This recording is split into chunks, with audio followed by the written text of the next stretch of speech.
There are three very simple steps to follow. First, we bring the yarn to the front of the work and we slip one stitch purlwise from the left needle to the right needle. Then we purl one stitch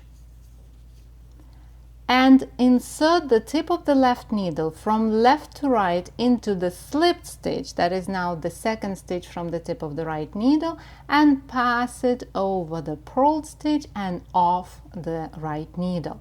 And that's how we decrease a stitch. If you make these decreases in every other row and stack them on top of each other, you will form a nice line that is neater and flatter than the line formed by the usual purl two together decreases.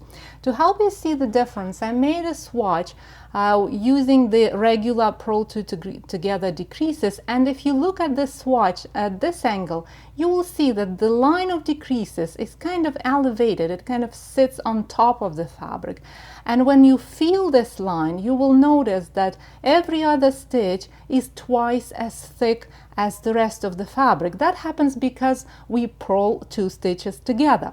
But with this method, the line is not as embossed on top of the fabric, it's fairly flat, and the stitches are of about the same thickness, so there is no added bulk. And that is a perfect solution when we work with chunky yarn or when we knit a delicate lace pattern. To get the full tutorial about this method, go to tenderrosday.com/nita-p2tog.